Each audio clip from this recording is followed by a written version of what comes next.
Excellence, Monsieur le Président de la Transition, vous nous avez doté des équipements les plus sophistiqués, des armements et des équipements individuels, aux véhicules de combat terrestres, aux radars de surveillance de l'espace aérien, aux avions de chasse, aux hélicoptères de combat et de manœuvre, aux drones de reconnaissance et d'attaque.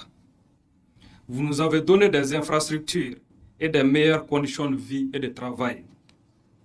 Pour une utilisation optimale, vous nous avez donné le plus important, des ressources humaines bien formées et dotées d'un bon moral. Grâce à tout cela, nous avons obtenu et maintenu le meilleur carburant pour une armée, la confiance et le soutien de la nation. À la lumière de tous les mécanismes objectifs de suivi et évaluation, et surtout en écoutant le peuple pour lequel nous nous battons, nous pouvons dire avec modestie et fierté que nous avançons dans la bonne direction. Excellence, Monsieur le Président de la Transition, chef de l'État, chef suprême des armées, en 2023, les niveaux atteints par les armées ont permis d'achever le retrait des forces internationales, dont l'action inefficace et contre-productive avait pour effet, voire pour objectif, de nous maintenir dans la dépendance. En définitive, le Mali était destiné à rester un État faible, dont l'existence est constamment menacée par des groupes armés hybrides qui utilisent les modes d'action du terrorisme pour servir des intérêts bien masqués. Après les pressions et les menaces qui n'ont pas eu d'effet sur notre trajectoire, on nous a prédit le vide sécuritaire, voire le chaos. Au contraire, nous avons repris le contrôle de notre territoire et nous avons renforcé la stature de notre État, désormais reconnu et respecté sur la scène internationale.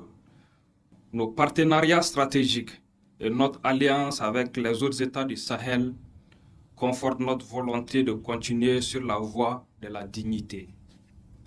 En 2024, il s'agira de consolider cette dynamique et de mobiliser toutes les énergies de notre peuple pour que le Mali n'ait plus jamais besoin d'intervention extérieure pour assurer sa sécurité.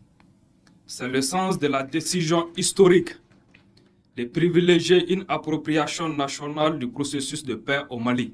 Si l'incurie des organisations continentales et sous-régionales a rendu impossible l'application de solutions africaines aux problèmes africains, ici au Mali, tout sera fait désormais pour trouver des solutions maliennes aux problèmes maliens.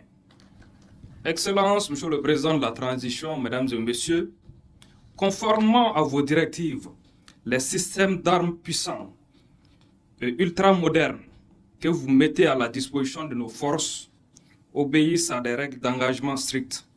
Les FAMAS savent faire preuve de retenue malgré leur supériorité.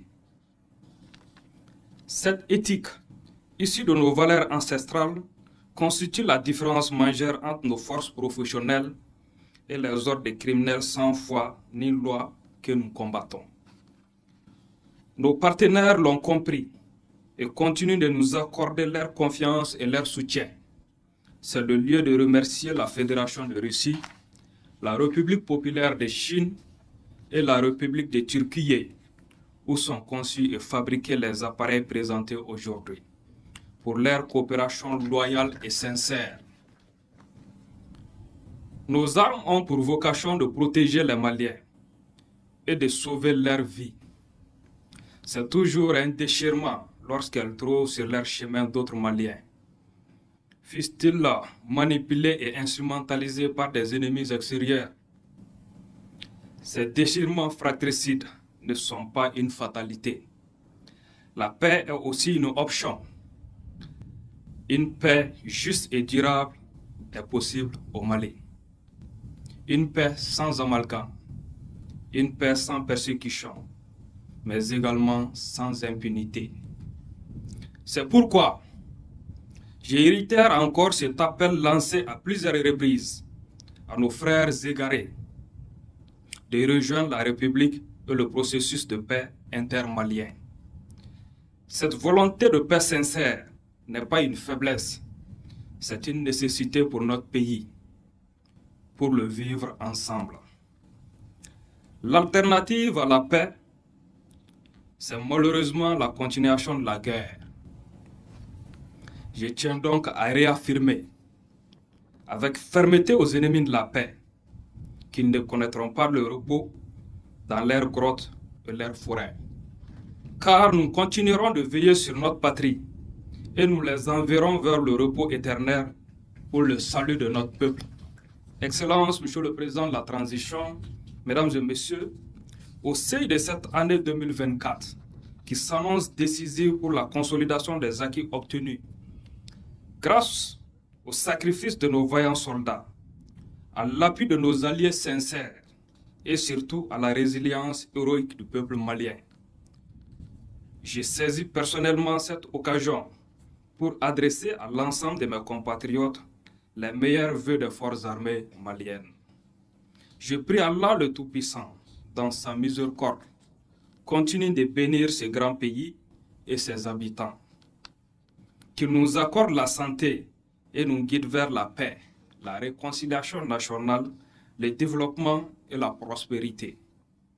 Je demande à tous les Maliens et à toutes les Maliennes de se donner la main pour que nous puissions construire ensemble ce Mali croix qui nous fait rêver et qui est désormais à portée de main.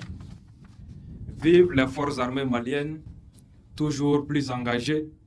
Vive le Mali souverain, apaisé, uni et prospère.